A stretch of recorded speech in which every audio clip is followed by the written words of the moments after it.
Hello friends.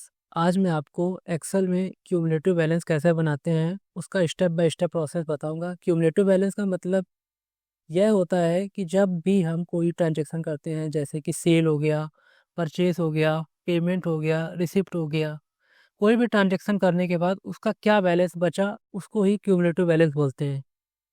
तो अब अपनी कंप्यूटर स्क्रीन पर चलते हैं और आपको बताते हैं क्यूमुलेटिव बैलेंस कैसे बनाते हैं। सबसे पहले डेस्कटॉप से अपनी फाइल को ओपन करेंगे। ये मैंने एक एबीसी कंपनी की डिटेल्स बनाई है जिसमें ओपनिंग बैलेंस -50,000 आ रहा है। इसमें माइनस का मतलब होता है कि क्रेडिट बैलेंस और प्लस का मतलब होता है कि डेबिट बैलेंस। जिसका क्रेडिट बैलेंस आता है तो उसे पेमेंट करनी होती है और जिसका डेबिट बैलेंस आता है उससे पैसा लेना होता है।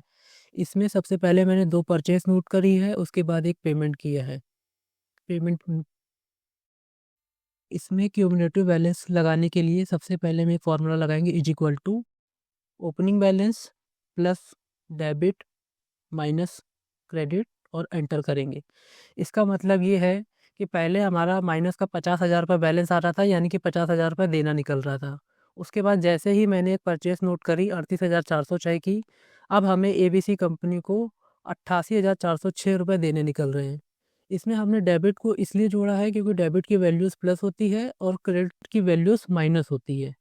अब हम इसी फॉर्मूले को सभी सेल्स में पेस्ट करेंगे। सबसे पहले कंट्रोल सी से कॉपी करेंगे और शिफ्ट प्लस डाउन एरो से सेलेक्ट करेंगे और कंट्रोल वी से पेस्ट करेंगे। लास्ट में हमें माइनस का 1,38,562 बैलेंस आ रहा है, यानी कि हमें एबीसी कंपनी को 1,38,562 रुपये देने हैं। अब इसको क्रॉस चेक करने के लिए हम एक फॉर्मूला लगाएंगे, is equal to opening balance plus total debit minus total credit और एंटर करेंगे।